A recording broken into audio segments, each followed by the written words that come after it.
One small step for man, one giant leap for mankind. Columbia, this is...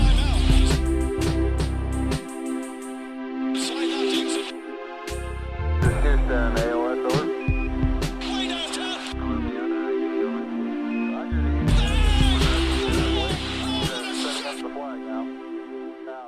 We're getting to the grades for the New York Knicks for the first half of the season.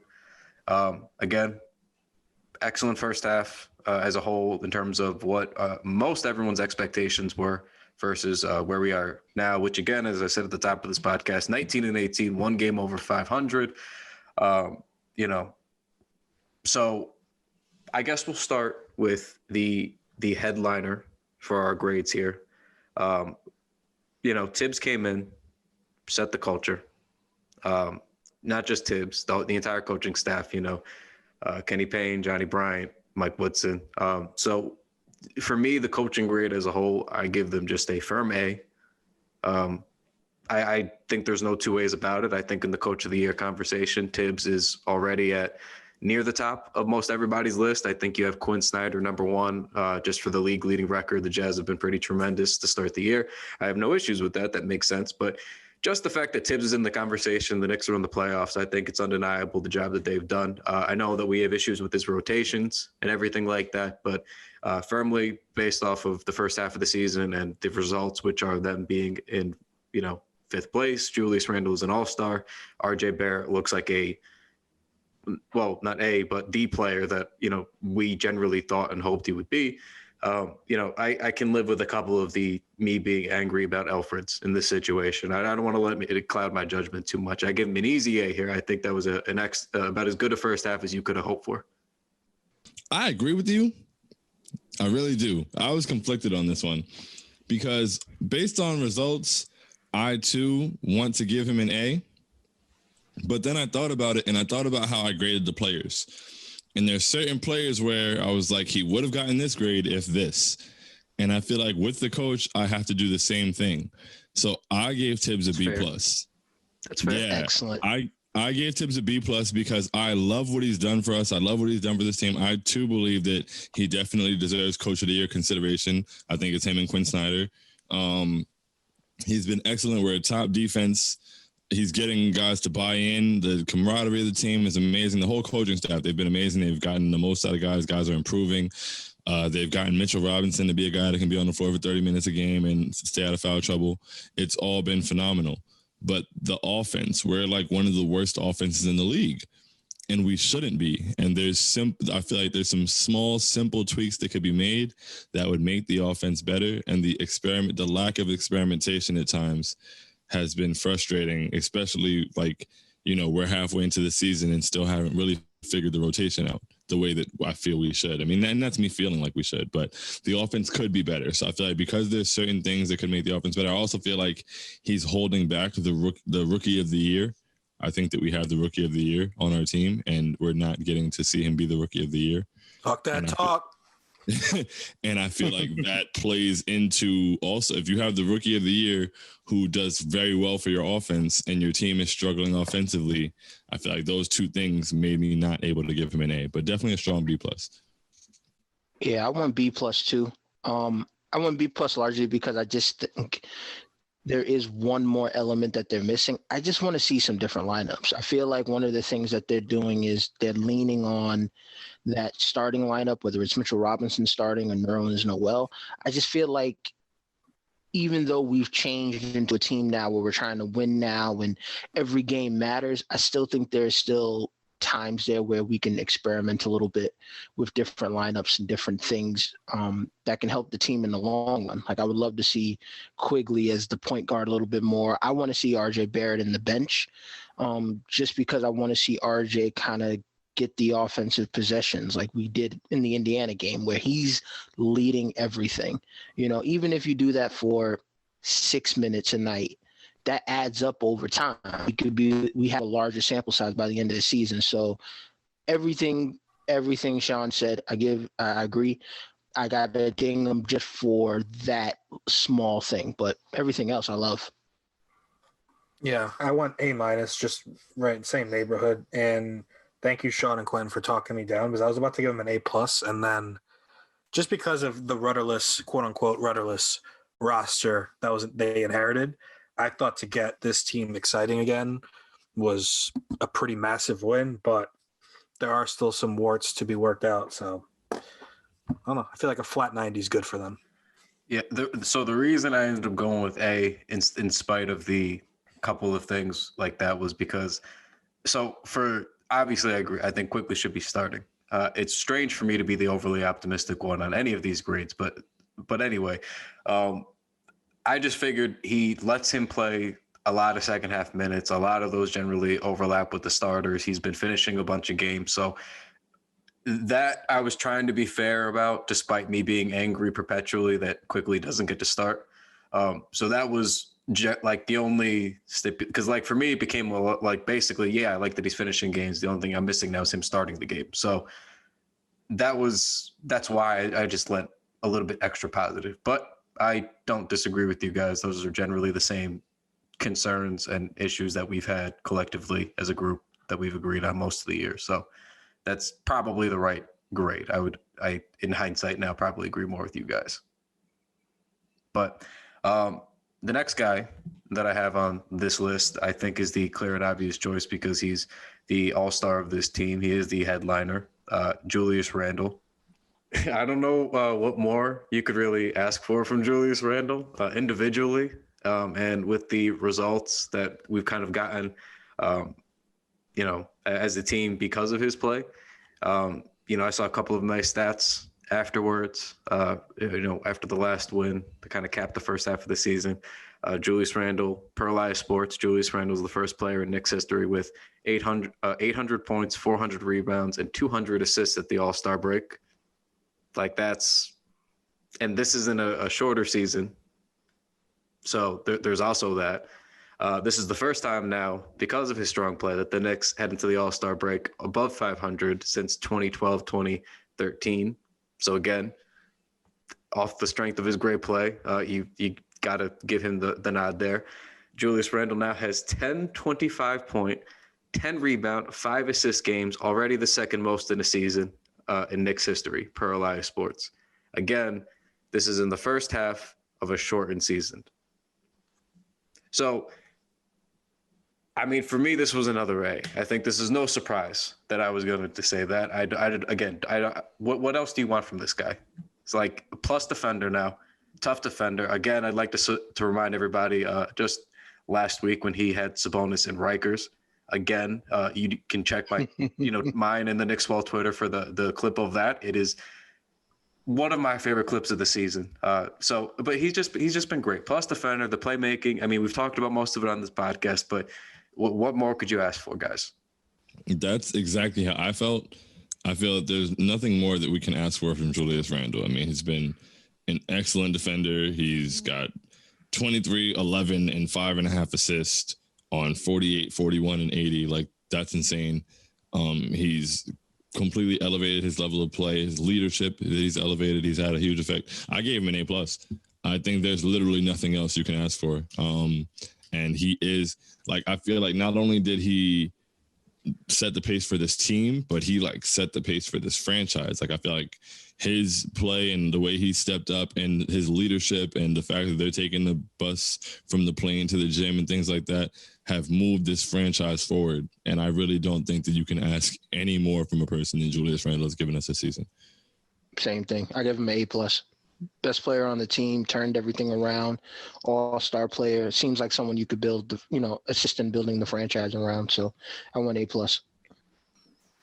I went with a B, and the reason for that is because every smart person knows you have to remember this is too small of a sample size. You have to use the previous season to take it to. There he is. All right. Yeah, all right. You had us in the first half. I'm not going to lie.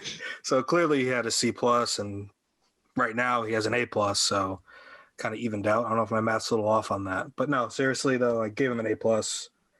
He is the face of the franchise for now. And even if he doesn't remain the face, I do think he's going to be a very key piece moving forward. And he's been the lifeline this year. So, yeah.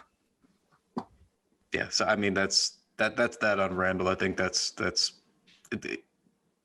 very, very happy he's a Knick. Very proud that he's a part of this franchise. And the next guy that I feel almost exactly the same about is one RJ Barrett. RJ, I wouldn't say he was a tougher grade for me, but I'm a very staunch RJ supporter. I always have been. Most of us have been here, to be honest. So for me, I have high expectations for him. So that's what I generally judge it against. And he's had a couple of stretches here where things weren't as great, but now he's back up to 44% of the shooting on the season from the field, just regular field goal percentage. I think he's at 35% from three. And I know the stat that we keep pointing out is that in 2021, he's shooting over 40%, well over 40%. So I'm pretty encouraged by RJ.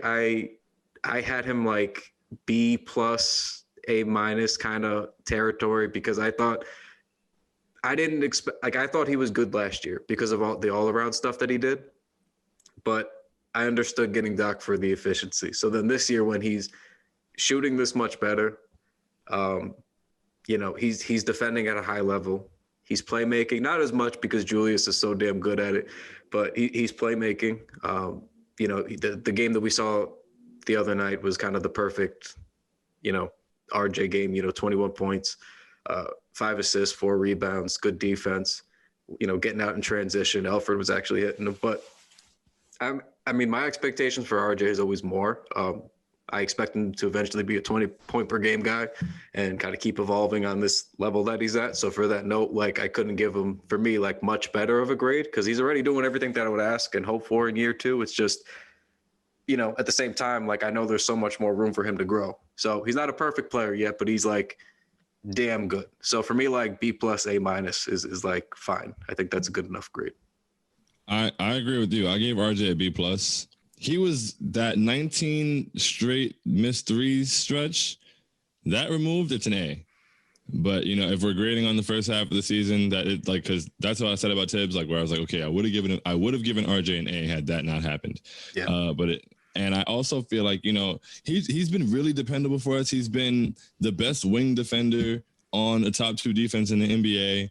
I don't think that's spoken about enough. That's huge. He's, as we said, he's shooting 40% in the year 2020. He's been every night. He shows up for us even when he doesn't score well, he's involved. He's moving the ball. He's defending. He has a couple games that are that Warriors game was really tough. So he's got a couple tough nights, but it's the NBA. He's 20 years old. But yeah, I just think that, he was shooting 25% from 3 in the first 18 games of the season. And in the 19 games since, he's shooting 49%. And I believe at this point, we've seen a large enough sample size to say that RJ is at least above league average from 3. And that's huge because we didn't see him. It wasn't guaranteed that he would get there in year 2. So I feel for RJ to be where he's at already and to be the second best player on a playoff team at 20 years old, it's a solid B plus. I'm B plus as well. I think RJ's done everything you wanted to see from year 1 to year 2 in terms of improvement. I feel he's, in a weird way, he's somewhat the same player, just slightly better, which is fine. He's a better defender. I feel we never talk about RJ as a defender, but he's a good defender, especially the closer you get to the basket, which is perfectly fine. He's a good passer. He might be underrated in that area. I feel they don't utilize him enough. And he's a good rebounder. So everything feels he's becoming a good player. The concern for me and why I want to see RJ with the bench more is that I'm starting to feel he's not a number 2 guy. He's more of a Shaun Marion's a poor comparison because Shaun Marion did different things, but in the grand scheme of team building, he feels like a Shaun Marion type where I think in 2 years from now, we're going to be okay, we need RJ at the 4 so we can get some rebounds in a small ball lineup. We need RJ as the secondary ball handler or even the lead ball handler. And sometimes because we're playing Quigley and we're playing another guard and we just need someone who can handle the ball. Oh, we need RJ to get a couple points here. Let's get him some baskets. He can do that. He feels like he's becoming that all around guy that does a lot of different things, but he doesn't have that lead scoring tool to be a number one. So that's just really, it's not his fault. Again, that's more of knocking the Tibbs grade, but I give it a B+. I think he's taking the necessary steps, and I think, it's the conversation around RJ Barrett this offseason is going to be interesting. I'll say that. Yeah, I went flat A, and the reason for that is he improved I made sure I went back to check. He improved in every category. And for him to do that coming into an off season where he was already like becoming the butt of jokes, where it's like, this guy's not that good. Terrence Davis made an all rookie team over him. That happened. So all that, the attention focused on him, he had to impress a new coach. Like Quentin said, he's playing defense. We don't really expect that. I kind of expected exactly what RJ's given us, except the defense. I've been pleasantly surprised. So I think it's an A. Yeah, he's very quickly shut people up.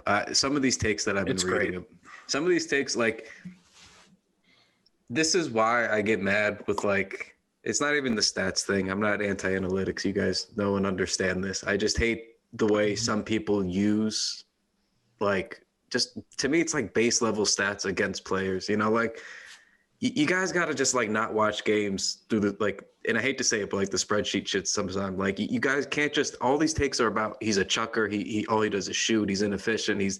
How is he going to, perform against the NBA guy? It's like, to me, like, you got to just like watch what's happening on the floor sometimes, like, and stop worrying about even the general box score. To me, it was like, you're watching a strong, big player learn how to play make and pack paint with Zion Williamson, point guards who can't shoot. Like, what did you think was going to happen for any wing on that team?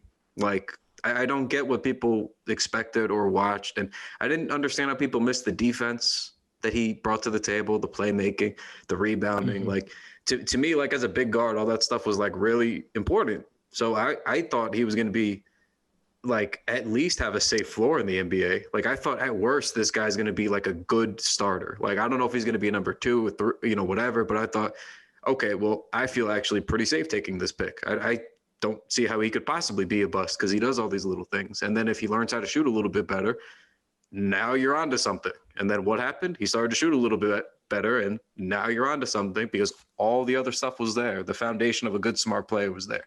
So, yeah, I think the conversation is going to get increasingly interesting because I just think it was so obvious with him. It was really obvious, and people really went out of their way to make those takes, and it's crazy because they watched that. Like, I mean, I didn't watch every single Duke game, but I mean, we were really bad, and I always liked RJ Barrett, and I love Zion Williamson, so I watched a lot of them. And Cam Reddish didn't show up for the majority of the year, yet everybody acts like RJ was the problem on that team. Cam Reddish was the only shooter in the lineup and was shooting like 22% at a point, so there was even less spacing than there was supposed to be. And as far as like when he got to us, I mean, I feel like it just made it easier because we're the Knicks. I feel like if RJ got drafted somewhere else, people would have loved him. 100%. But I think that there were people who didn't like him because they felt like he was in Zion's way. I don't really get that. But he was putting up, RJ was breaking records at Duke, like literally, and nobody cared. It was unbelievable. Duke. And it's not like it's like Dayton, like Dayton College. No disrespect to Obi, but you know what I'm saying. Like Dayton's one thing. 21-5-5. We're talking Duke. I mean, they got some hitters. Like just in the recent years, like this isn't like. Come on, guys. This just pissed me off. And just like overall, don't rush to shit on somebody. Rush to like say like, oh, this guy's gonna be a future star. At least have that respect for yourself. Just rushing to be negative about somebody it's just weird. It's like they were so adamant. It's like this 20-year-old is a bust. He sucks. He cannot shoot. It's like, dude, he can't even drink yet. Like, let's back it up. People didn't watch Knicks games last year. I know people didn't watch Knicks games last year because we were working them and I didn't want to watch them. So there's no way Taylor Horton Tucker was better than him. Like that was a poll that Taylor Horton Tucker won. By like 7, like Lakers Twitter, what are you doing? It's not even just the push to be wrong with a guy like RJ. It's even comparing him to like successful players and still saying that he's going to stink. Like one of the things I kind of tried to learn this year is that it's okay if he becomes DeMar DeRozan. Like that's perfectly fine. I think because DeMar DeRozan is kind of bashed amongst analytics Twitter, that there's just like a negative connotation around being somebody like DeMar DeRozan. And we'll get to a point where with RJ, whether he's the positive DeMar DeRozan or the negative or whatever, but like that's not a bad outcome. You know, like some of these guys come out of college and they just can't play. Like I like Jared Culver coming out of school, but he cannot play in the NBA right now. Like he literally cannot get on the basketball court and play basketball. And it's just like a lot of people. The worst team in the league at that. Sorry. Yeah, a lot of people wanted him, and it's just like sometimes you kind of got to give these guys some time. And even if you don't think they'll be good, like if you're comparing them to somebody good, let's acknowledge the strengths that you think are there. I just feel like with RJ in some of the tweets that are coming up today, like not even giving him a chance. It was just weird. And to me, it was especially weird because we live in an era where with the analytics and with those stats, people have sort of learned to have a scope for, to me, overvaluing guys that don't really bring a lot to the table offensively and bring a lot to the table with playmaking, defense, rebounding, right? And I found that very strange that for RJ Barrett, the rules didn't apply at all with that. Everybody immediately just talked about him like he was just an empty stats chucker, like that's it. Like every conversation I had, empty. He's look at him, the inefficient. All he does is shoot. You trust that guy? It was like, Jesus, like my God, like do you guys actually watch what's happening here? Like he's built for a 19-year-old. He knows how to use his frame, knows how to use his size. Like can play make a little bit. Like yeah, he's a little bit clunky, he's a little bit raw, but again, he's 19 years old. Like at some point, you got to like keep the context. Like and you know, to Q's point, like. There's nothing wrong with DeMar DeRozan. There's nothing wrong with that being an outcome. People have gotten outrageous, and it's sort of back to the general roster point that we had before about, you know, people, you know, fans always saying, well, I don't know if we should commit to a guy or spend money or trade for this guy if it's not going to win us a championship. Like, you're not always going to hit home runs, guys. Like, I don't know where this comes from, that the only way to make a move ever is to have a guaranteed home run, because those moves do not exist. LeBron James does not randomly choose your franchise every offseason. That's not an option for us to have. That's not a realistic thing. So you have to get some singles and doubles sometimes. There's nothing wrong. DeMar DeRozan would be a triple in this scenario. That's a all-star level player, kind of a high impact guy who could do a bunch of things. Like, it's okay to not have the absolute best thing, especially when all we've had are the worst things. So I don't understand, like, the conversation with him has been so strange, man. It's so unfortunate because he's such a unique player. You know, like the DeMars are funky players now. Like they are weird, good players, you know? And in today's modern NBA where you're not the purest shooter, like those guys have a tougher time to succeed. So seeing them try and then succeed, like DeMar has reinvented himself as a sort of a small ball 3 and 4 type guy. See, you know, RJ get his ass kicked a little bit offensively last year and go, okay, never mind. I figured it out a little bit more this year. Like, I don't know. To me, that's like fun. Like sometimes it's okay to not have like the surefire guy. Like it's nice to see, wow, like RJ gives a shit. Look at him bringing his numbers all the way up. Look, on top of all that other stuff, you know, there's nothing wrong with these things. And just to quickly jump onto the one point you made about people wanting to hit the home run all the time. My least favorite thing I hear, and they'll say it about draft, about RJ or whether anybody you bring up in a trade, he's not a number one option on a championship team. And I feel like people say words without listening to the words they're saying, because it's like, bro, how many people in the NBA are a number one option on a championship team? Like, Anthony Davis wasn't even a number one option on a championship team. So, like, what really is the criteria? Like, I didn't want to go too far on that. But that's always said about everybody. Like, that's always my comeback with that. And we say this about everybody. Like, before Twitter, like, Dirk was... And even a little bit at the beginning of Twitter, that was Dirk. You couldn't win with Dirk. Like that was it. Like there's always a guy you can't win with until then you figure out a way to win with him. And then all of a sudden it works. Like you never know what's going to happen. You never know the path these teams are going to take. You have no idea how it's going to pan out ultimately. I think, like, again, it's just we're talking about 19 and 20-year-olds. Like the things that the conclusions that we have to jump to today with these guys to be right, to be first, to be correct, it's a little bit batshit to me. It's unfortunate because, again, it clouds these good, unique players. So I don't know. But we'll move right along. Just, on the RJ discussion went a little further than I anticipated. But the next guy that I think we have now taken a little bit of a back burner on because he's been hurt, but Mitchell Robinson, a guy who we definitely, all loved. I think we definitely wanted him to start a little bit sooner, but either way, he got his chance this season, and he's proven exactly what we kind of thought he would do, being the real backbone of a defense, a top defense. That it's not just the blocks anymore this season, because if you saw right before Mitch got hurt, Nerlens Noel in half the minutes actually had more blocks than Mitchell Robinson did total. And that's not like some slanderous thing on Mitch. It's just he's learned how to play really good defense without just needing to block all the time. And, before off the bench, he was mostly hunting for those the same way, Nerlens was doing that for a while too. It's just what you do as a shot blocking big. But I thought Mitch has been really good. Obviously he's mostly just a defensive guy, but his impact is definitely felt. I gave him a solid B+.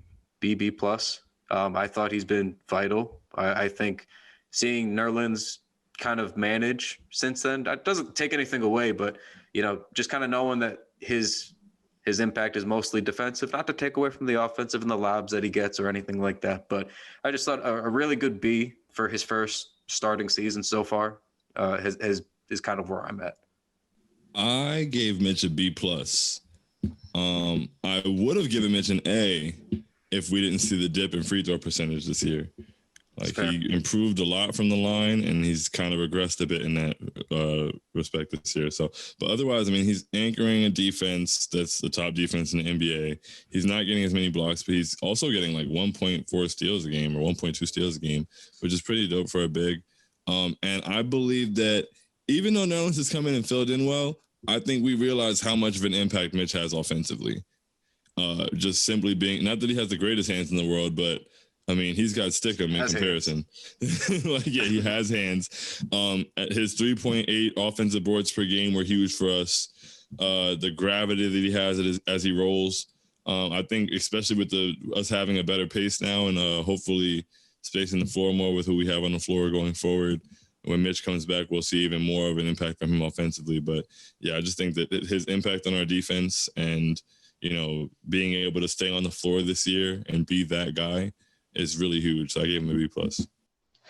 Yeah, I went B for the same reasons. The free throw percentage dipping is not great. I would like to see him show some of that shooting that he was doing in the offseason, but it's clear he's a solid starter at the center position. He's the backbone of the defense. I know Nerlens playing really well, but just seeing the adjustment Mitchell Robinson made from that advantageous blocker running out to block threes to like this calm presence, good in drop coverage and stabilizing the Knicks defense. I think Knicks fans tend to underrate that, which is weird to me because our DNA is such built on defense, but I think really good. I'm cool with extending them. I think 464 or 458, something around there would be perfect. And yeah, I give him a B. Yeah, I went B+ for every reason Q said. The only thing that lacks for me with him is the offensive game, and shooting, as Quentin said, is the big part of that, where if anyone's seen him in warm-ups or his videos, knows he can shoot. I'm not saying he should turn into the guy that shoots 4 or 5 threes a game, but, little midi here and there, something else would have been nice. But he's the backbone of the defense, and when he's out there, I feel better. So B+ for sure. All right. So on that note, we're going to pick it up on the other side of one more ad, and then we're going to finish these grades. So we'll talk to you guys on the other side. Picking up where we left off on the grades here. Going to cut right to the chase because I want to hit on another positive note. But Emmanuel quickly, as Shaun said, his rookie of the year front runner. I mean, it's obvious what he's done so far this season.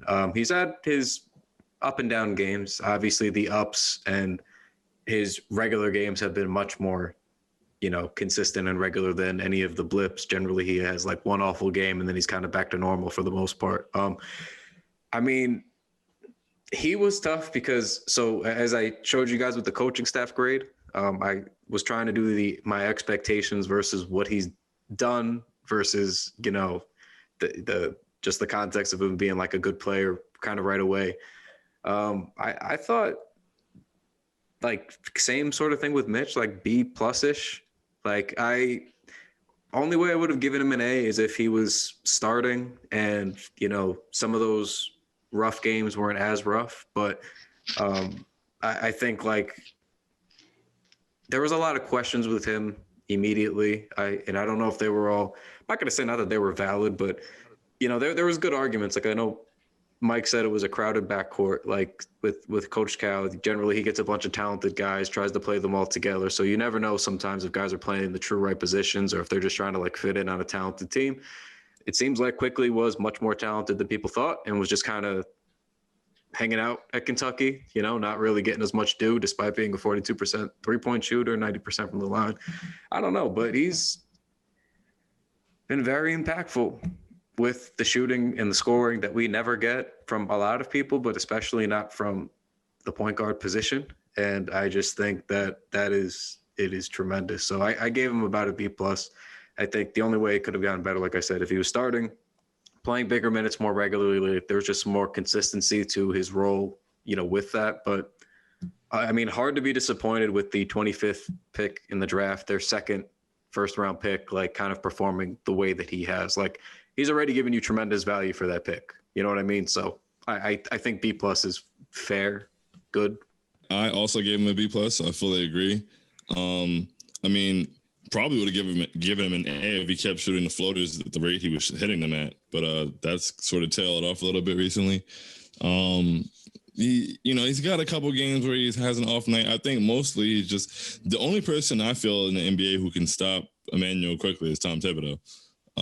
And that's what we've been seeing. So I feel like if he was unleashed a little bit more, but I mean, when you get games from the 25th pick where he's 12 for 12 from the free throw line, that's the elite kind of production that you don't get from most guards in the NBA period. So it would be tough not to give him the amount of like spacing he provides, him shooting from 30 feet off the dribble.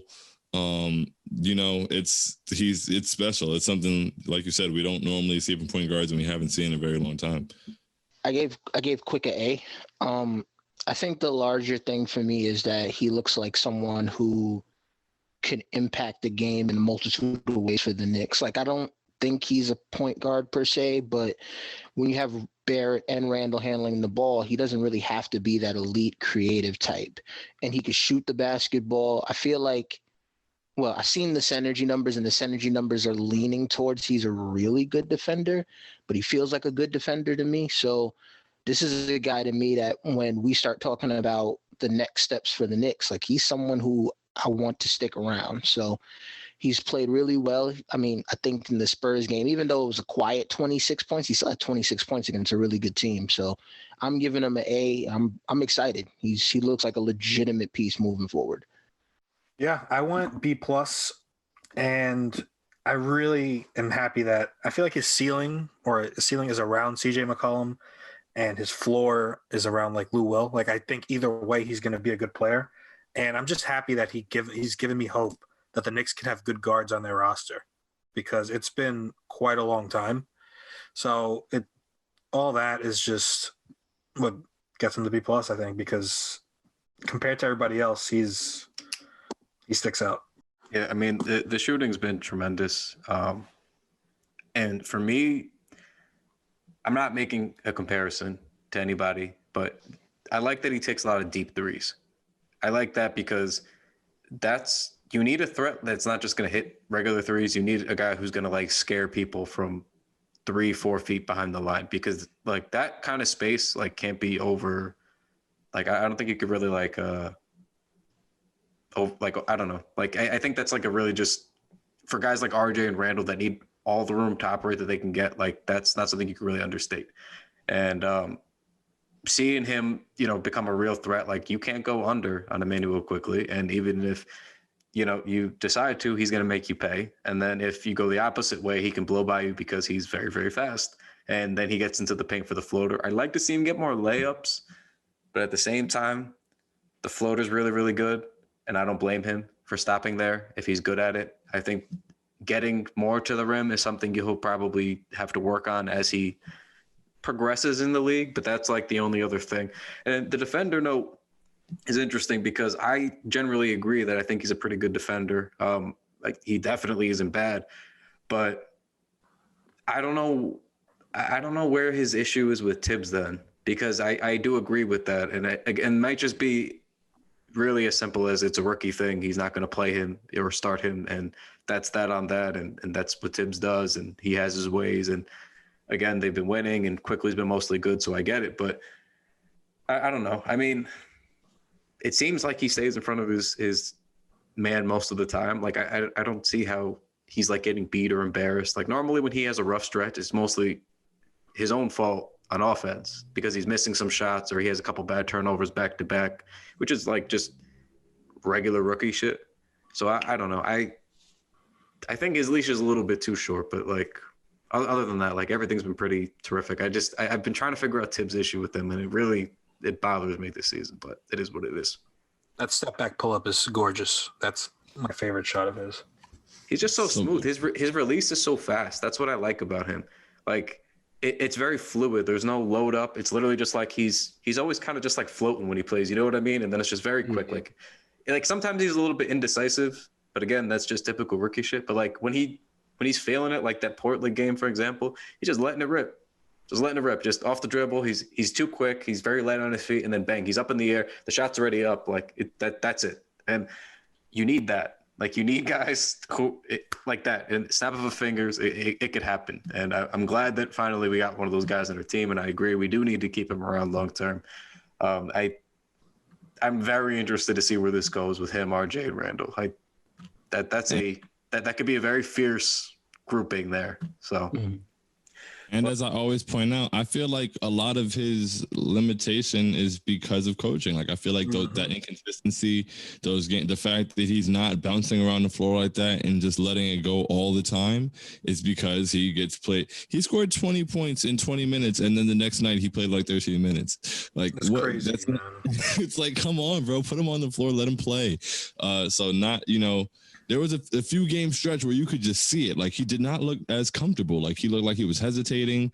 He wasn't sure which shots. And I think that comes from, okay, if I don't get out here and start playing amazingly right away, I might not play much tonight. And I feel like if he had that security of knowing he was going to get 20 to 25, I feel like he should be getting 25 to 30 minutes at this point. But if he had that security of knowing he was going to get that, I feel like we'd see that free-flowing play even more. Even the San Antonio game, like, yeah, I wasn't huge on it because we got blown out, but he did put those points up. And he put them up. It was kind of like, all right, well, this game's over. I'm just going to shoot. And it was effective. He's got to let it fly. That's why he's here. And I think the longer he's here and the more he's with these guys, he'll feel more comfortable. Eventually his role will hopefully increase. But that's why they got him. He's a sniper. You have to be a sniper. And I think he's going to learn slowly to be a killer that way. I think that's how it starts. Knowing you could hit those shots, knowing you could do it pretty quickly in the NBA. No pun intended, but that's just every single time we talk about him, that's going to happen. But I think he's off to an excellent start. But on that same note, with the guards, we got to talk about the guy in his way for now, Elfrid Payton. I know this is a much maligned conversation at this point. I know we've talked in depth about Elfrid on this pod and the way that we think he fits. For me, this was a sort of complicated grade because they've had success with him there. But at the same time, a point that me and Shaun have made is maybe they could have had more success had he not been starting or somebody else and he was coming off the bench. He's had a couple of pretty decent to good stretches this season, if we're being very fair too. Although, of course, when he's not on, it gets very, very ugly for the offense. And again, the lack of shooting, especially from that position, is a reason that this team struggles so much offensively. So I wasn't sure where I was going to go with Elfrid. I wasn't trying to be slanderous either, trying to be very fair. I went C+. I don't know if that's too high or too low for you guys. We can discuss that. I thought he's been if we're going total sum of the season, he's not a total trash bag on defense either. Like he's just kind of there. He does some good stuff sometimes. I think he gets in the way more than he helps probably in the grand scheme for the offense. You guys know deeply how I feel about that and quickly should be starting. I just thought he doesn't. There's no F. There's no F or D for me. Like, he hasn't been like unplayably awful. He's just been sometimes frustrating because to me the fit is so clunky. I don't see the reason for a player of his skill set. If you have RJ already on the wing and you have Randall, who's going to be the general playmaker. So for me, I go C plus, but I'm interested to see where you guys went on this one. C plus, I wouldn't say it's like, insanely high. I personally am not capable of giving him that rating, though. I didn't want to be slanderous either. Like, I wanted to be as objective as possible. So I gave him a C minus. I think that had I not been trying my best to be nice, or not even nice, but fair, I may have gone D plus. But I didn't want to feel like my personal feelings were interrupting with this at all. But I mean, he does limit our offense, and I feel like limiting our offense all season is, enough to give you a D plus. But I mean, in terms of, Alfred Payton and who Alfred Payton is and the job that he does, he hasn't been horrible. He hasn't been terrible defensively. He hasn't been engaged. He's capable of playing very good defense. He doesn't do it consistently. He's had a couple of good games. He's done his role on a team that's playing well. So I felt like it would have been unfair to give him under a C minus, but I mean, he shoots 25% from three and takes less than 2 per game in 2021. He doesn't really, even when our offense, on nights where Alfred does have it going, which means, maybe 17 points, it's still not really good for the offense. There's not a lot of offense that's created by Alfred being in a rhythm ever.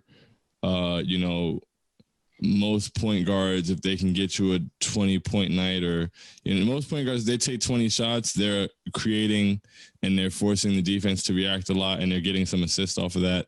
Alfred's taking 19 shots because 19 times the defense didn't react too much, and nothing is really being created by that. So I gave him a C minus. I tried to be as fair as possible, but I couldn't go any higher than that. Yeah, I went flat C. I think in the end, we all know where Elf kind of falls in terms of his overall play. I didn't want to give him a too low a grade because he is contributing to the main lineup that they're playing with, and they're over 500. Like you guys said, I don't want to be too difficult on him. I feel like at times, or maybe just a little bit too difficult on him. He's doing his job, so I just gave him a C. I can't stand watching him play. He drives me nuts, but he does his job, and sometimes he's even doing it well. In the first half, just strictly the first half, I still think if we were doing his fit with the team, it would probably be like a D. But in terms of him, I gave him a B minus, and maybe it's just because I took my bias too far into account. But for him, for what I expected, he's doing better. And it's not his fault. He doesn't fit with the group of guys. It's more on the front office. And I wish him luck with whatever team he goes to. But, yeah, I give him a B minus. On the same point guard note, we'll just keep it moving right along. I think the midseason edition of Derrick Rose would be next in line here.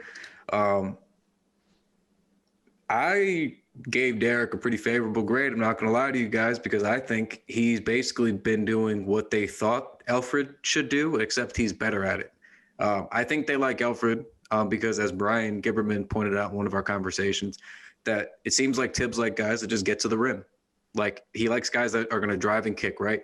Alfred is like a much slower, less good version of that, but Derrick Rose has always been really good at getting quick, getting to the rim, and either finishing, because that's the thing he's best at, or, kind of kicking out to the corner where the Knicks like to generate a lot of looks.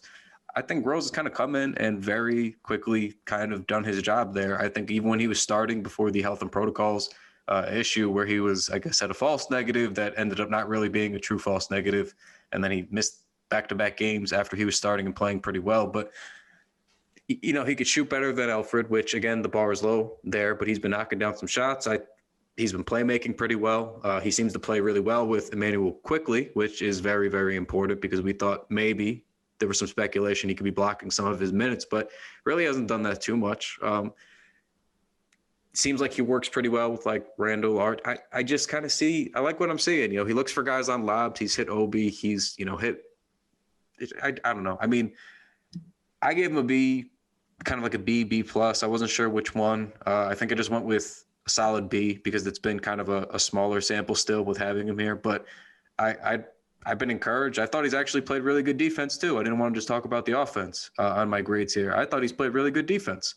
Strangely, I don't know where he grades out with some of the metrics, but when I'm watching these games, a lot of deflections. He's had a couple of, definitely some blocks. He's been blocking some shots here, which is notable because you remember when Derrick Rose is blocking multiple shots, especially in 2021. So I gave him a pretty firm B. I thought he's been a good addition to a team in need of like a shot of the arm kind of offensively that way. And he's fit in defensively because I guess he knows Tibbs well enough in this system or culture that he's trying to build.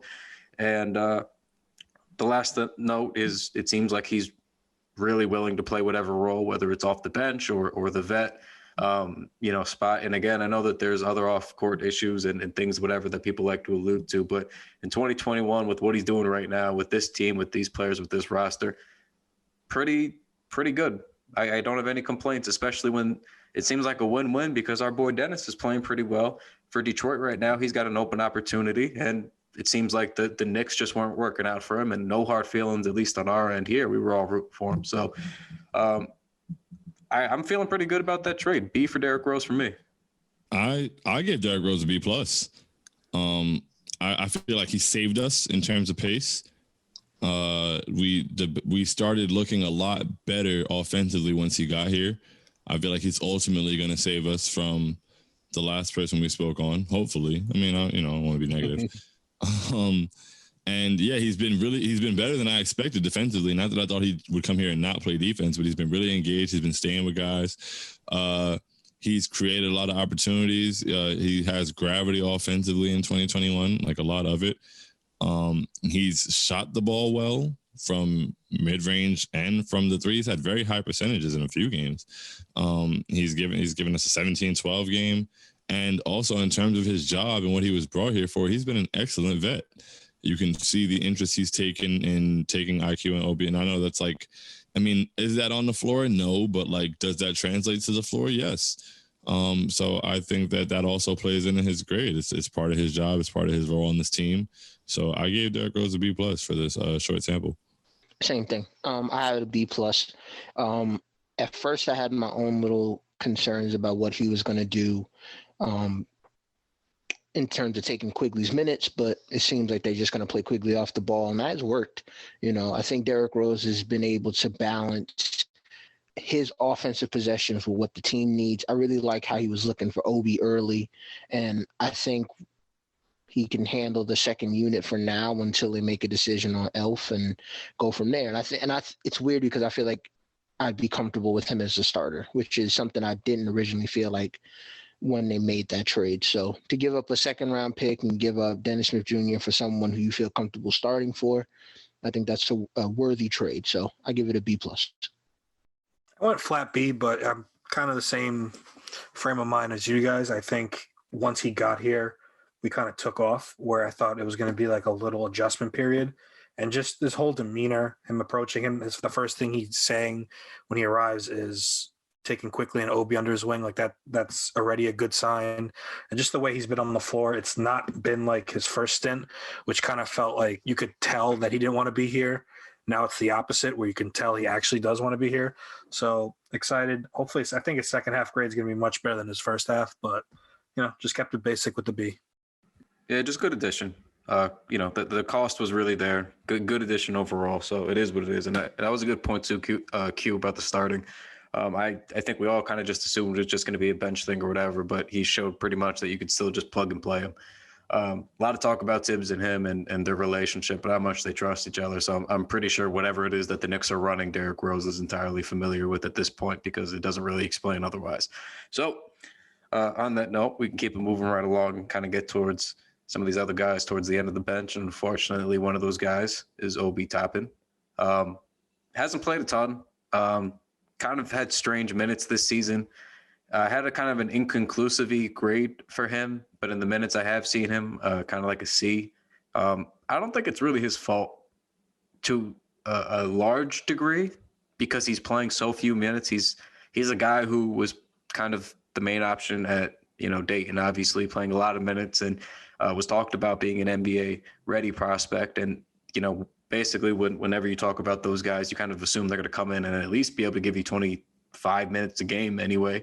That's sort of the way that I assume those guys are going to, come in and be. And I know with Randall that complicated things, but again, they don't really use him that well to me.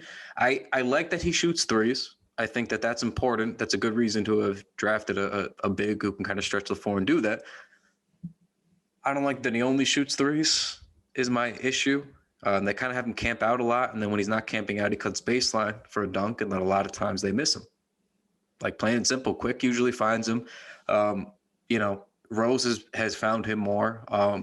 But then my other issue is they had success with him in the second unit, running him in quickly vertically, more pick and roll, just up and down action. And they just kind of stopped that. And so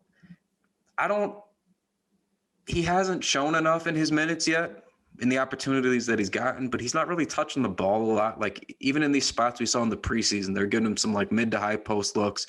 They're letting him operate out of the short roll at least a little bit because that was stuff that he was doing in college. And now we haven't seen like anything really. It's like he'll have like a nice little couple of moments and then like you don't see it for another week or so. So I gave him a C, but that's, again, it's not to be slanderous, anything like that. It's just I don't know how much you could really judge what we've seen either. Like it's been a very limited opportunity for him, both in terms of his minutes and his role, and even the shots he's getting. He only gets a couple of games, so it's like he comes in, gets a couple of rebounds, maybe hits a 3 or 2, and then back to the bench. So I don't know. I mean, well, what do you guys think here? This was an unfortunate one for me. I was a little sad about it.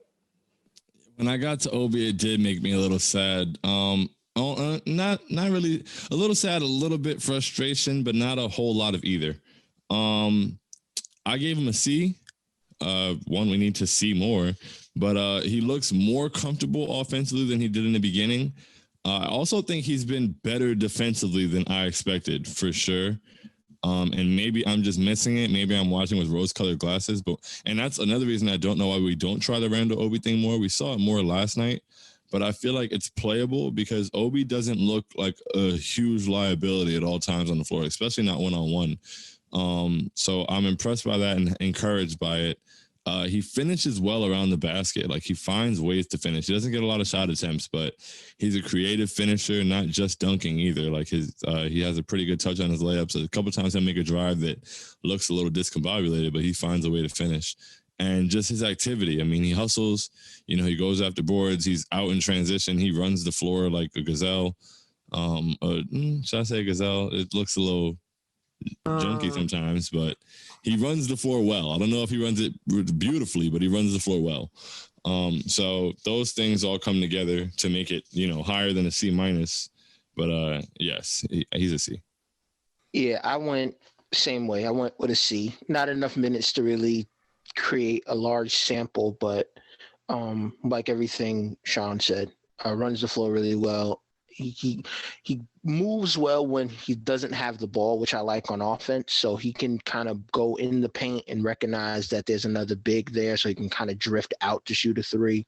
I want to see him more as a lob threat. I want to see him more in the pick and roll. I want to see him I don't want to call it the Draymond role, but in that role where he catches it off the short roll, and then he can create from just like inside the free throw line, just that little space to where the defender has to kind of commit into no man's land. I think he can really thrive in that part, just being that passer from that area. So again, this falls down into Tibbs getting him some more minutes, but I'm gonna give him a C because I like what I saw, but I don't have anything to say it's substantial. Yeah, same here. I gave him, for all my 2K heads, they know if you don't finish a game, your grade automatically goes to a C, and I really do believe Obi's it's an incomplete grade on my end, just for everything you guys said. I do want him to find some type of role, and I just want him to play with a guard that would find him on those lobs, because there are so many times where I can see him cutting, just pointing to the sky, and it's just somebody dribbling in a circle, and it pains me, but hopefully more in the second half. So we'll just keep moving right along in the front court. I just want to talk about Nerlens Noel, and I gave him a solid B, man, like B plus. Like I know to start the year, fans were a little bit tougher on him with the no hands, and he looked a little clunky. But he settled in really nicely off the bench to kind of do exactly what Mitch was doing last year, just coming in, hunting blocks. And then, when Mitch went down, he's been more than serviceable. He's been damn good as a starter. And I think that's kind of why you signed him, because he's 26 years old and is experienced enough to be able to do that. So I gave him a real solid B. I thought he's been excellent, kind of helping us man this time without Mitch. And it's obviously a crucial time because he's missing 4 to 6 weeks and he's been the backbone of the defense. So I very enthused with what we saw from him so far. I gave Nerlens Noel a B+. I just feel like he's been excellent defensively. He's filled in for Mitch in a huge role, stepped up. When Mitch went down, I thought it was going to hurt us a lot. We're 8-3 over our last 11 games. So, we haven't really missed much of a beat. He's done a great job filling in. His hands are god-awful. So offensively, he's literally killing me with his slippery bare hands. But it's, he's done a great job with everything else. Had he caught the ball a little bit, I would have given him an A. Yeah, I'm the same way. I gave him a B. His hands are so bad. It's like it's not even like he can catch it. Yeah, it's all nasty. But his defense is really good. So I gave him a B because he's been able to come in, play really well. He does different things compared to Mitch. I think he's just a little bit more athletic, a little bit more capable of stepping out on the perimeter, and that gives the Knicks a different element defensively. So I go B. Yeah, I went B. I was originally giving him an A, but I took off a point for every chest pass he dropped, so he ended up at the B, thankfully. Yep. So I think now we'll start, we get a little bit interesting here, the end of bench guys. Let's start with Frank Ntilikina. Let's do it. Let's do it. Let's just get right to Frank. Frank is now contract year. Frank is Ray Allen. Apparently, he is the most sharpshooter you could imagine. He is, I think, shooting like 61%. 61.9, but nobody's counting. 61.9% from 3-point range. And not only that, but, since the last pod where I was like, look, man, I need to see more from Frank Ntilikina for me to start giving him the nod over things. He goes out there and starts doing the saucy sidestep bullshit from the 3-point line, just throwing it in my face. Really unbelievable stuff with Frank. So, look, as I tweeted the other night, everybody now assumes that I hate Frank with this burning, undenying passion. I do not. I just needed to see more. He keeps showing more, and the same rules are on as they were for Knox now. He's just got to keep it up. If he's going to be shooting like this, he's got to be playing. So, with that said, I give him. With that said, I gave Frank a B-. I think where he's come from with. I don't think for me more than that is warranted. This is just me personally. It's the same thing as the Obi conversation with the minutes. It's just opposite. Frank missed a little bit of time. He was out of the rotation briefly, so he hasn't played as many minutes as he kind of needs to for me to give it a better grade. But he's come in and he's been playing good defense. And obviously he has yet to miss a single shot this season, apparently. So in the minutes that he's had, hard to really beat that. So I'm not going to sit here and give him a worse grade. I think he gets a B- because he's been as good as you could be in a limited opportunity. Thank you, Kyle. I'm fair, man. I'm fair. I need to see more. You always are, and I'm just happy it's reflected in that grade. Yes. I don't know. Now you're making me feel even more dramatic. I'm pretty sure there's like a certain region of Knicks Twitter is going to hate me for this and call him, but I gave Frank an A. You grade the guy on the basketball he's playing. I wish he would have played more. I think he should still be playing more.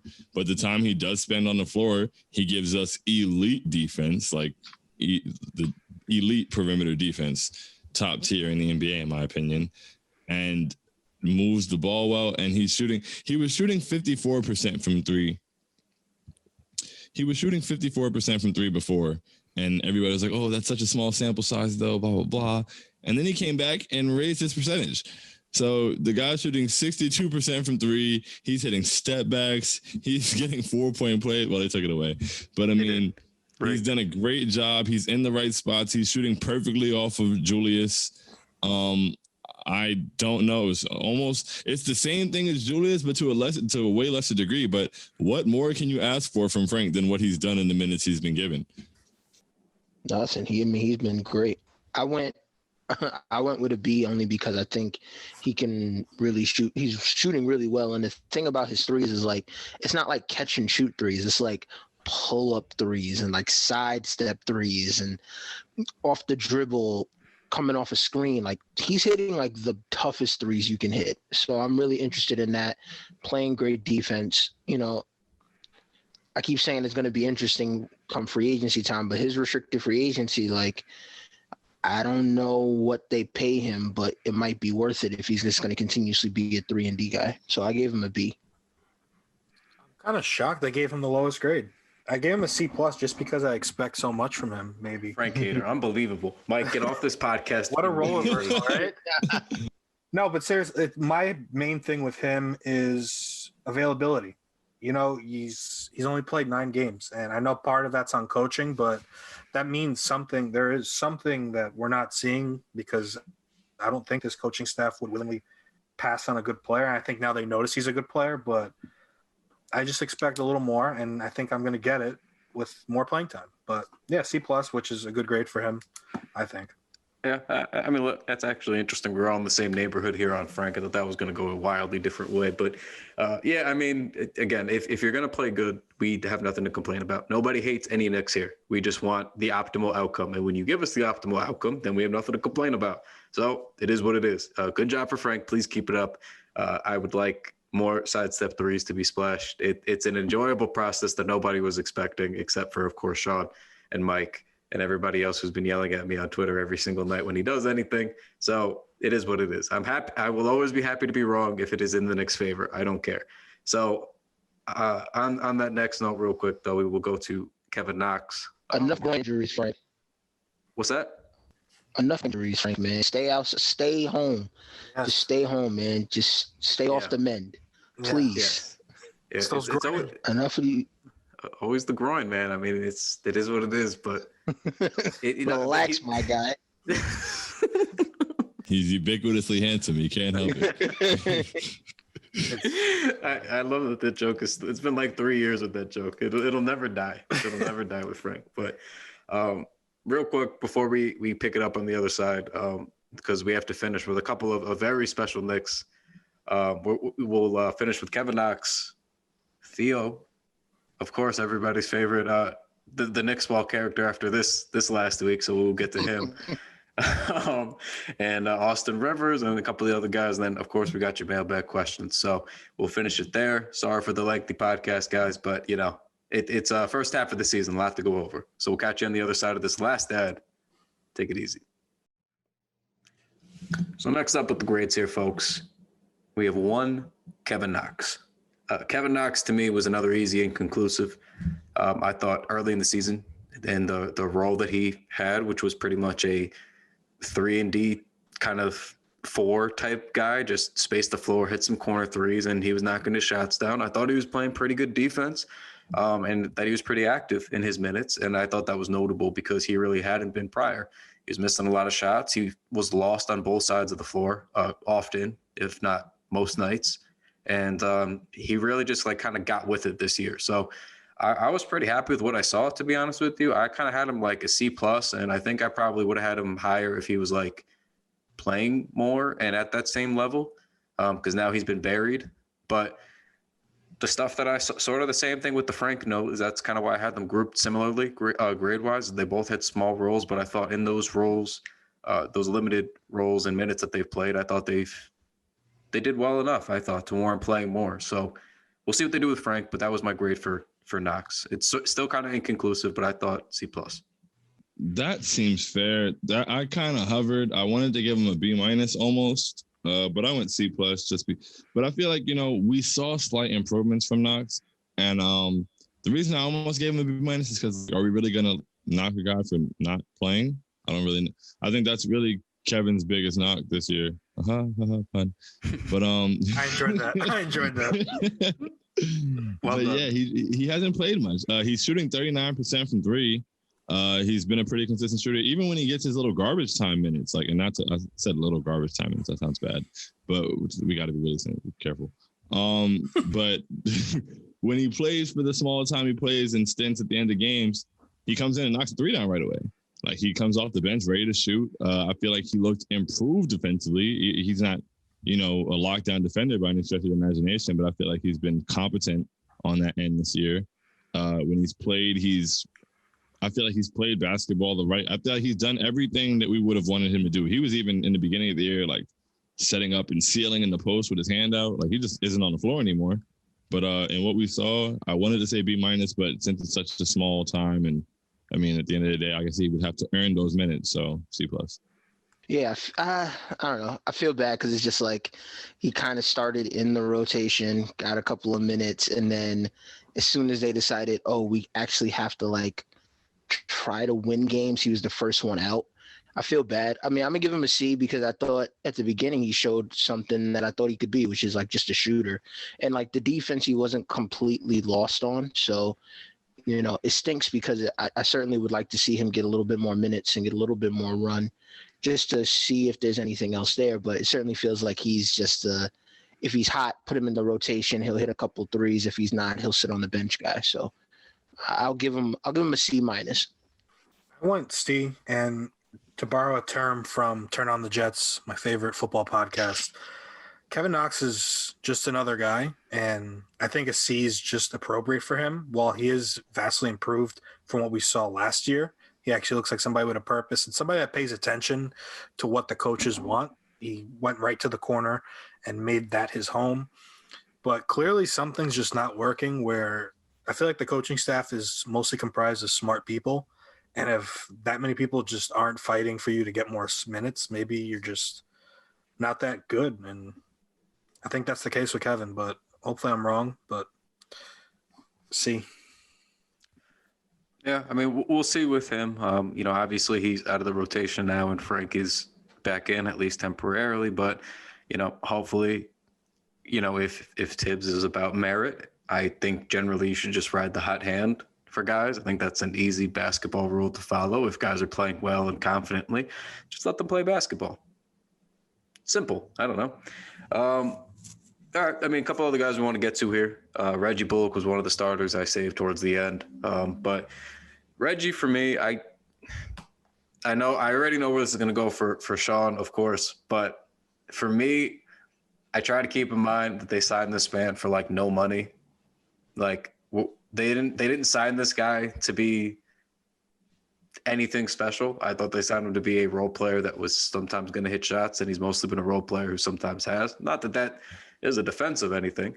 I just think it's the reality of the situation. I think he's been pretty average. I think he's been decent enough on defense, good enough on defense where there's no reason to not play him. Obviously the last couple of games went a little bit differently after my Reggie argument, but as a whole in 2021, he was shooting better. So to me, he's just very average, and that's what my grade, I think, reflects. I haven't been overly impressed. He's just kind of been there and sometimes done his job, and sometimes he hasn't as a role player. So I gave him a C+. It's not a slanderous thing. He's been fine is the best way I could word it. And that's what a C+ is to me. He's just been fine. He's been there. Sometimes he hits a shot. Sometimes he doesn't. Generally, he plays defense. Normally, he doesn't kill you too bad, except for, the other game, the other night, which, 13 shots is not what you want from a Reggie Bullock. But I don't know, Shaun, please give me the F that you're dying to serve up to Reggie Bullock on this podcast. I'd love to hear. No, I'm a fair guy. I'm not going to give Reggie an F. He is in the rotation of a team that is above 500. He is shooting, 40% in 12. I don't know if he's still shooting 40% in 2021 at this point. But, his shooting percentage isn't terrible. He's played serviceable defense. He's a good defender. So I'll give him a C-. Those things I just gave him. But other than that, I mean, despite what he was signed for, he was signed on the bargain, cool. But, he's costing us a lot of time on the court. He's a starter. He's in that lineup. So the expectation is if you're an NBA starting shooting guard, I feel like this team needs more. I feel like the lack of consistency, despite the high percentage, the complete lack of playmaking and of seemingly offensive competency to do anything else. Outside of shooting threes, Reggie Bullock might be Nerlens Noel. Like, I mean, he made the reverse backdoor cut yesterday. Not yesterday, but last game, Julius hit him with a pass. And it is so sad that you are an NBA guard, a starting NBA guard, and you get hit with a pass on a backdoor, and I know you're going to miss the reverse. I just know it. That's sad when you're taking a layup and I know you're not going to make it. So that's very loud. Also, there was a steal. I believe Alfred got a steal, and him and Reggie were running the break. And the defender pretty much all the way committed to Alfred. Alfred dropped it off to Reggie, and I was like, somehow this is not going to result in a made layup. And what happens? Reggie has the whole left side to himself, double clutches and tries to bring it down to the right side.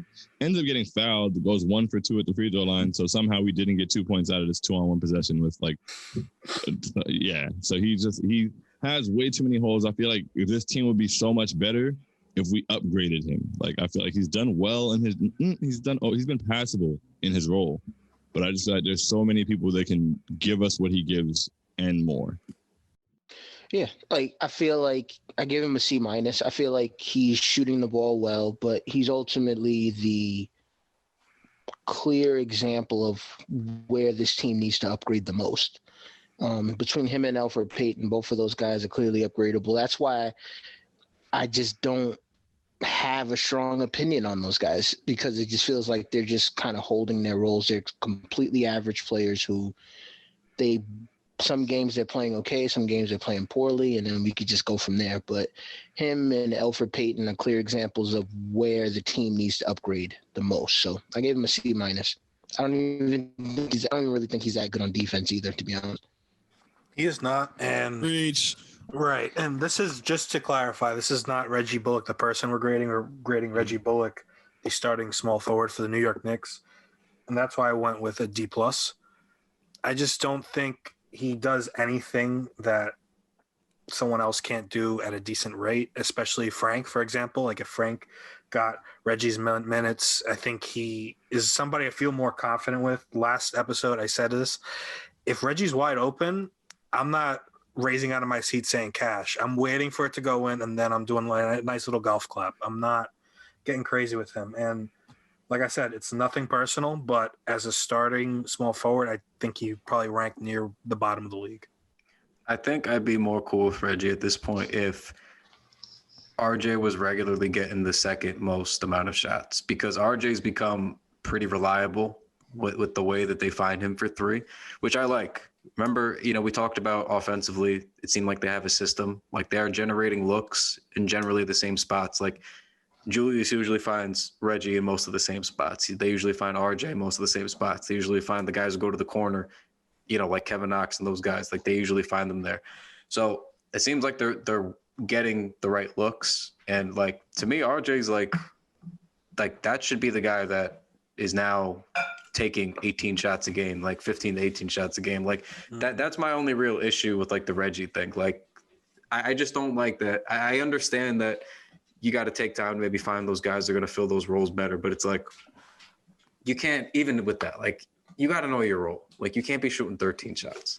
Like, that's the stuff that bothers me. Whenever he shoots more than RJ, it bothers me. That's my only real gripe at this point. I think RJ's showing that he's going to be able to at least be enough of a threat regularly. I think they got to start using him more now that he's confident, but we'll see with Reggie. I don't know. A lot of his shots are open. That's like, I think that's the more troubling thing. All of them.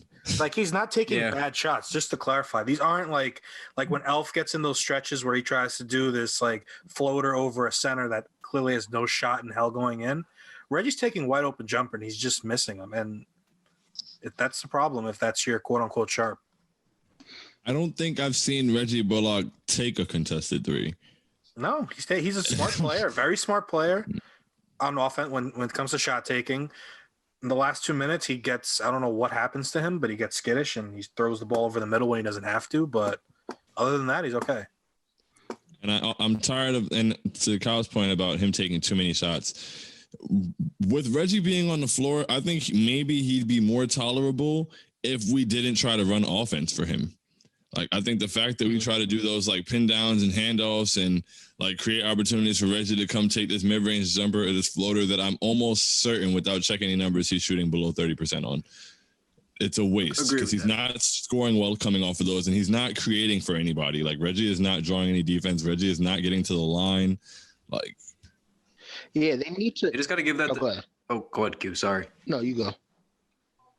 No, I was just gonna say that real quick. They just got to give those to RJ because to me, like you can't give him or Randall like enough work. Is the way that I look at those two guys. Like those guys are workhorses. You can't give them enough. Like RJ loves reps. RJ loves being relentless and coming at you, and like that's kind of his game to a fault. Sometimes we've seen him struggle because he's forced it, but. I think now that he's kind of like gotten his bearings and he's gotten confident and he knows where to be from three and hit those shots. And then off of that, now being a real threat, learning how to attack in more space when the defense closes out on him. I think you got to just start giving him the actions now. If he proves he can clear the hurdles during the season and make those adjustments, I think now you got to keep just giving him more of those reps and more of those actions to kind of diversify, the opportunities that he's getting. So, I mean, Reggie to me should never really be running those. Reggie, like, unless it's like an emergency situation and you have no other plays at this time but it seems like there's sets run for him and I don't like that. Like Reggie should always, he's just your role player shooter. Like he's just got to rotate, catch and shoot. There's nothing else. And, my other gripe with him is sometimes he'll do these little like step in mid-range kind of like fadeaways that like, just don't do those. Like just be open for three. Like that's all that we need you to do. Yeah. And again, he's mostly done a decent job. Like I get I understand the faults and the frustrations. I honestly do. I wish he was a little bit better because I like Reggie, but he's been serviceable and it is what it is. And I wish there was a better option, but there really maybe isn't to this point. So I don't know. That's really all I got on him. Yeah. And my thing is just, if those are those are the actions that you want to do with the wing, you should probably switch Alec Burks and Reggie Bullock. Like one thing Alec Burks has shown is he's a little bit more dynamic with the ball in his hands compared to Reggie Bullock. You put Bullock in the second unit, you then have Quigley and Derrick Rose who can kind of manipulate the defense and get you those open shots, just corner shots, whereas Burke can run a little bit of those things. But I ultimately agree with you with getting RJ those chances though. Burke scares me though. He has Aaron Aflaloitis where he's going to start out fine and then he's just going to be like, "Oh, I'm the star of this show." Oh yeah. Type of thing. So it's a balancing act. It's a balancing act. Man. So on that note, Mike, let's start with you for Burks. What do you give Burks? I still gave Burks a B because he does supply offense that is just devoid everywhere else.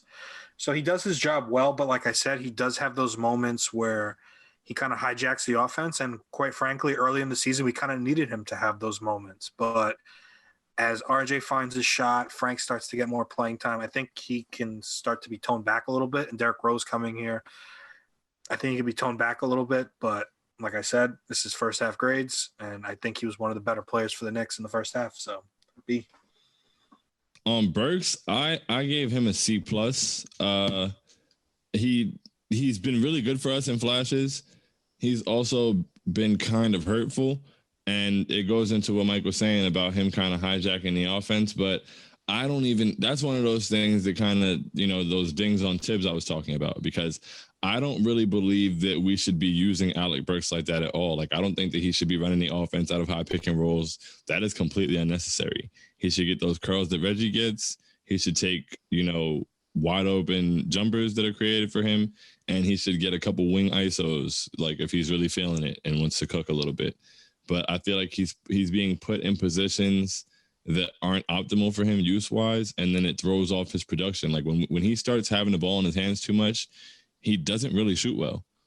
And I think that it's because he's being asked to do too much, and it doesn't look good. So I feel like if he were able to just be what he is and spot up and, hit shots coming off of curls and things like that, he could have a B for me because he's been really good for us at points, but he's also been overused or misused, and it makes it skews it. So C+.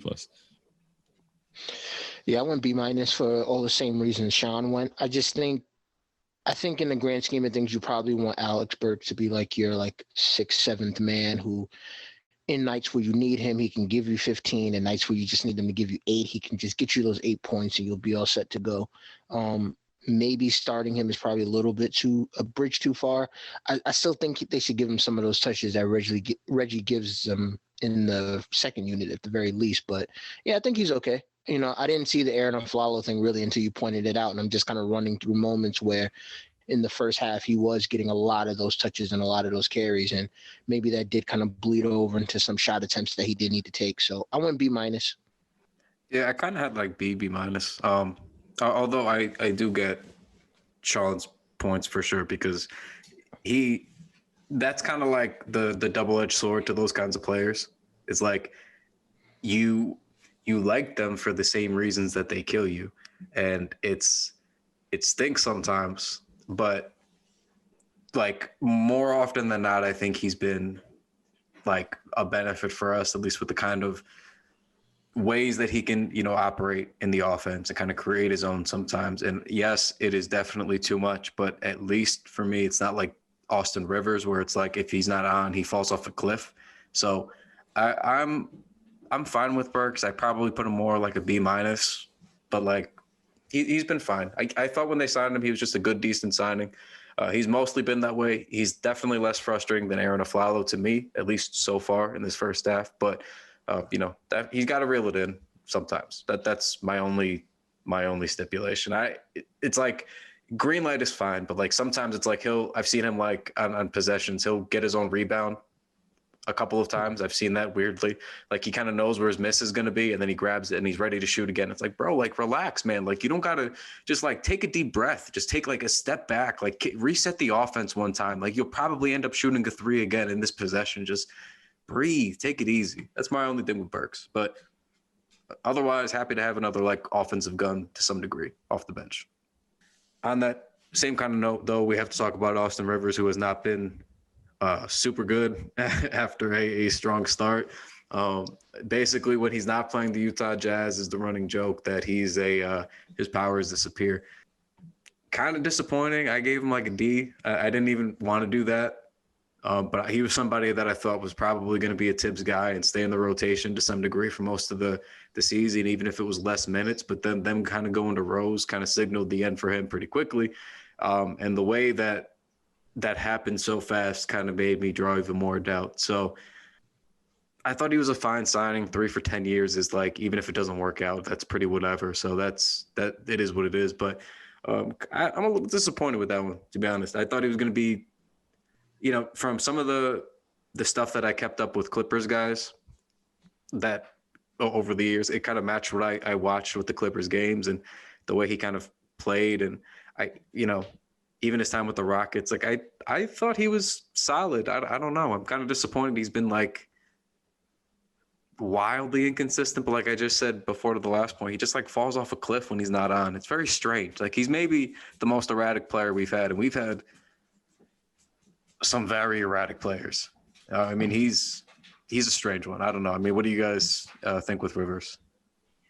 For me, I don't know if all school systems had this grade, but here in Florida, there's an I for incomplete. If like somebody stops showing up, or like there's not enough. And I feel like that's what it is for Austin Rivers. I feel like he showed us what he can be for us. And, because at no point did I think Austin Rivers is going to come in and be like an every night 25-point guy who's like, so it's just like what we can get from him in flashes can hopefully be sustained a little bit over stretches. He had a couple injuries. He got like an injury at a point. He was recovering, things like that. And then he is an up and down player. He's very erratic. We kind of already knew that, but then we were seeing him be erratic. And then Derrick Rose got here. So boom, you were erratic. You were on a downswing and now you're just out of the rotation. So we don't even know what he could, there might be a point in the season. I mean, hopefully everybody stays healthy and everything, but there might be a point in the season where we need him again.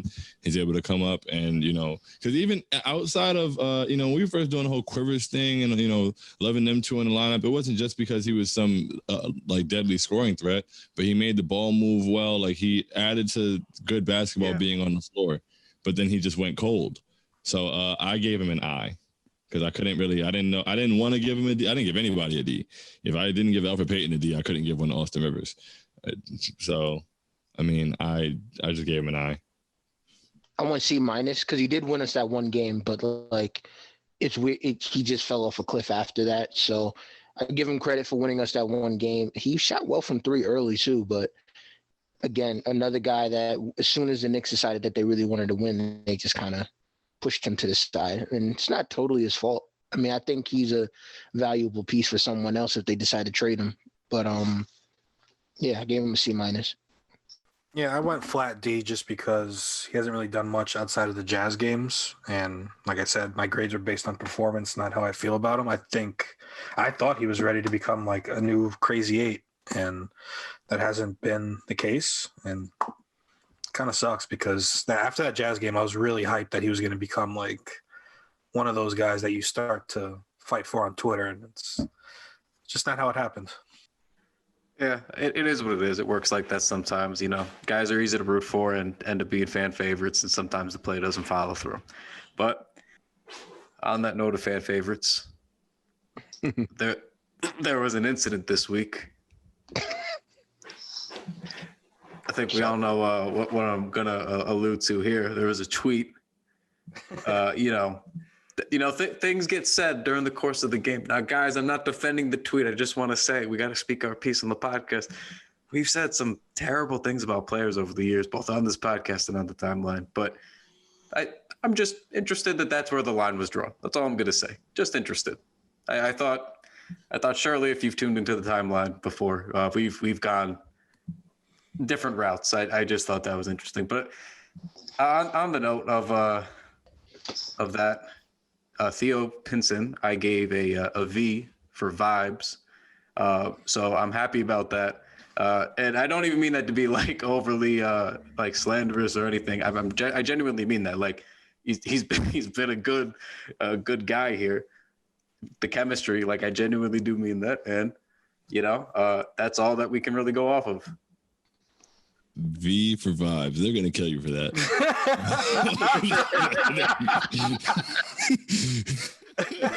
But am I wrong, Shaun? No, you're not. You're not wrong. I mean, especially he's here for the vibes.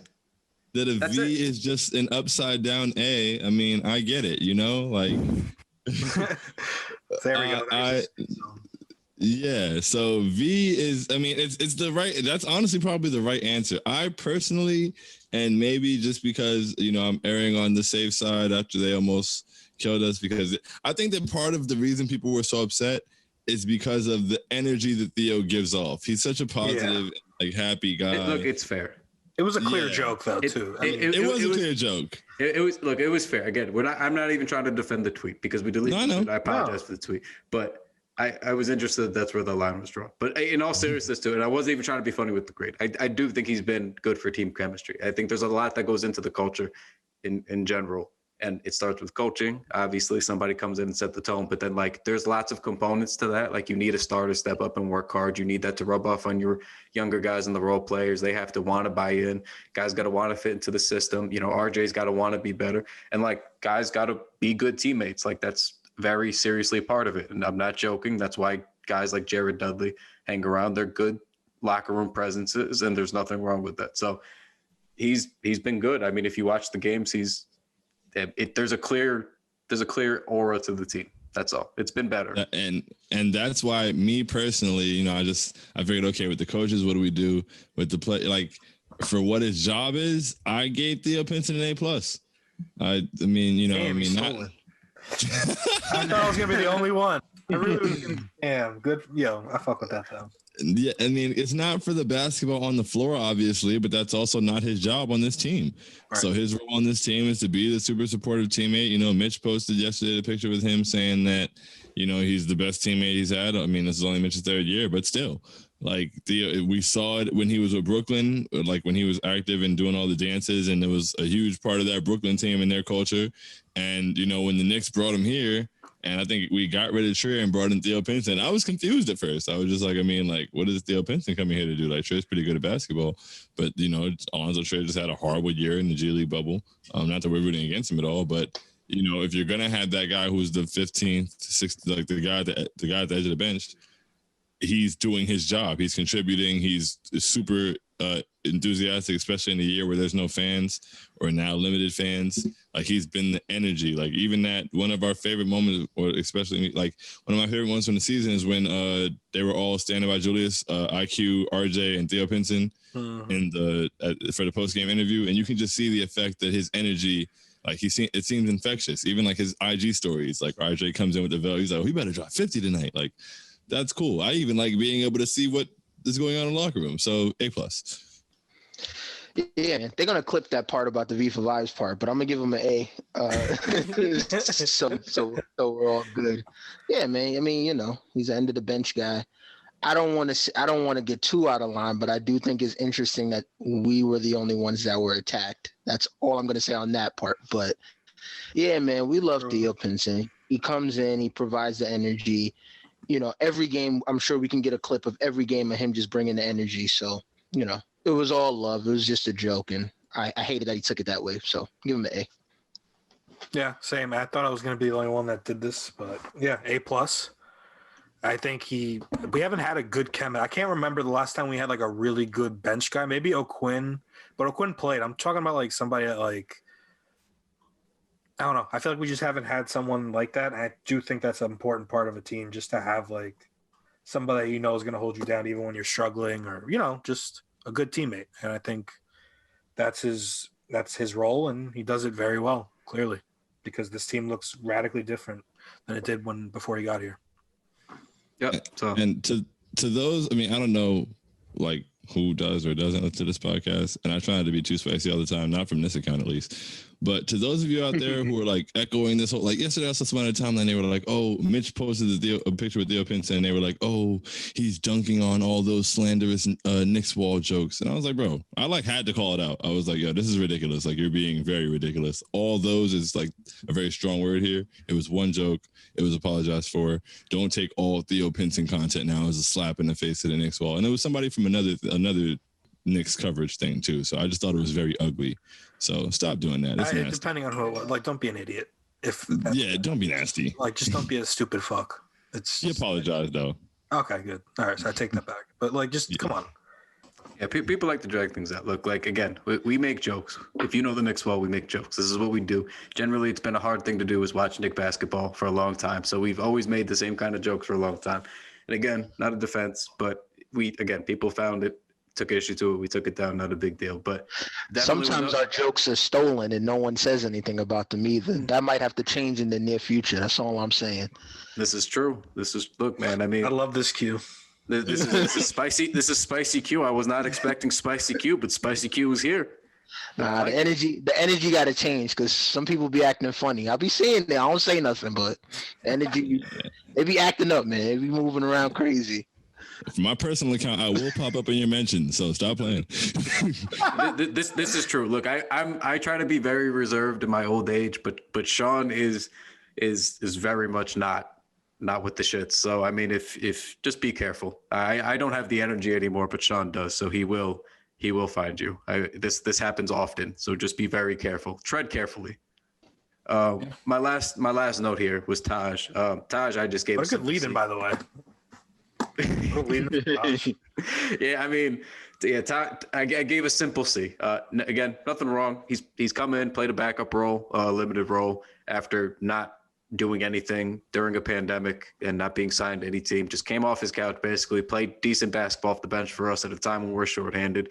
C+, good in his minutes. I know he's hurt right now. Hopefully he's better after the break. Still going to need some help before Mitch gets back, but that's all I got. I may have been a little, I don't know. I wanted to give him a C+, but I gave Taj a B-. I think that, especially considering he just, came off the couch. I mean, that's not little. I'm pretty sure he's working out and things like that. But he came in for us at a time we really needed him. Like, it was right before Mitch got hurt. He got out there.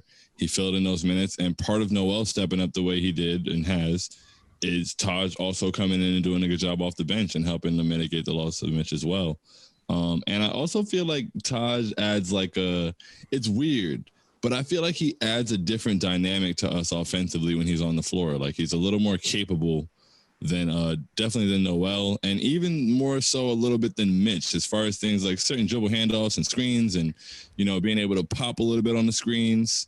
It just, helps us out in his minutes. So I feel like he's been really effective for us. I give him a B-. I'm going C. First, I want to admit that I was one of the people who didn't really like the move because I thought he was going to potentially take some of Obi's minutes. But in the minutes they play together, they work really well. Him being a good vet, he's trying to space a little bit more. He's good at rebounding. He's good at just being an overall defensive, that backline defender, telling guys where they need to be. So, I don't think he's been outstanding or anything. I don't think there's any real games that stand out off the top of my head, but veteran for the back end of the roster who played when someone got hurt or when they made a trade, and hopefully he comes back and he can snag a couple of minutes, and I give him a C.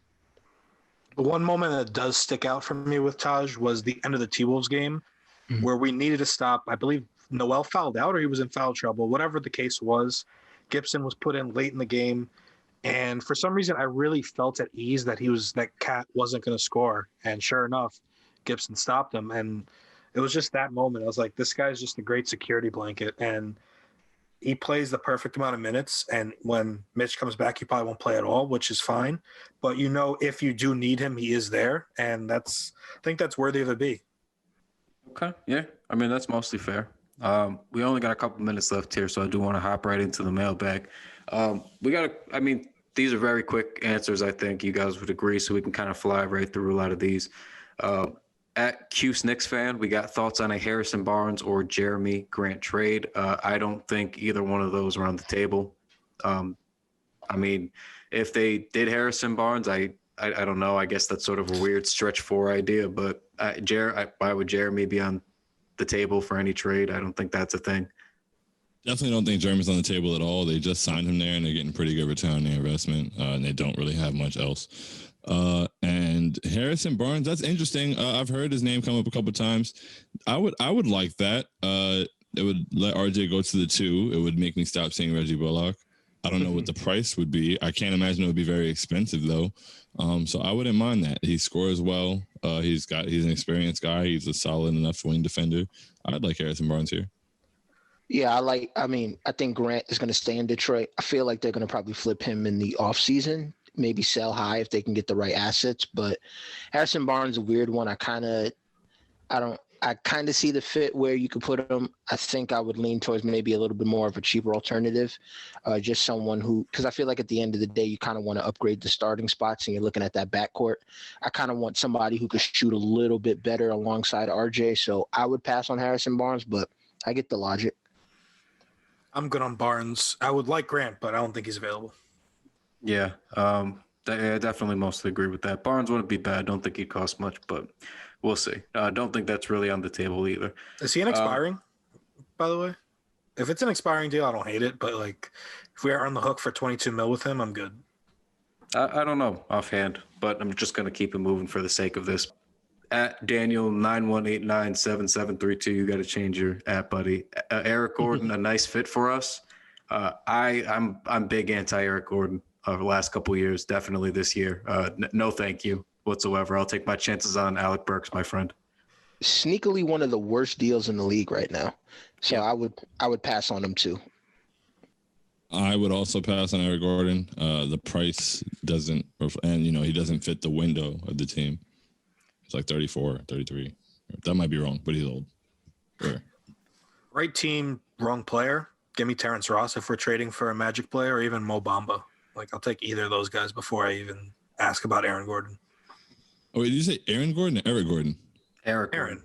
Oh, I'm stupid. The Magic. Oh, the Magic guy or the Rockets guy. Rockets Eric. Oh, Eric. Okay, I thought it was Aaron. Yo, I was killing. Okay. Yeah, I'll take Eric Gordon. Okay. This is my favorite question so far from at Obi Toppin Stan _. With the upcoming tough schedule, was the first half of the season a fluke?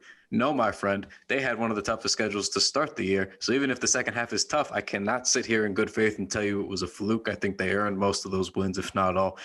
So no, I don't think it was a fluke whatsoever, nor do I think the second half would be any tougher because they have a couple of really good cupcake stretches, I think, in April. So.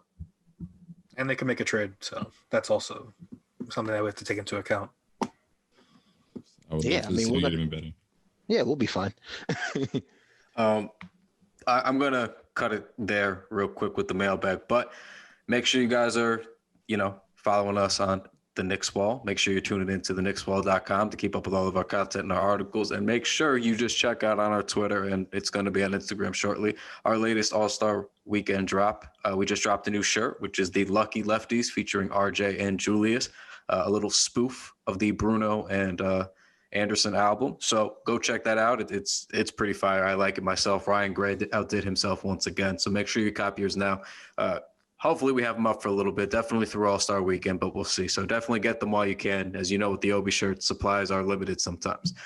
Aside from that, make sure you subscribe on YouTube. Again, just want to remind you guys, a lot of stuff going to be on there in the near future. And Q, Shaun, Dom, everybody, thanks for joining me. And Hey. we'll talk to you guys next time.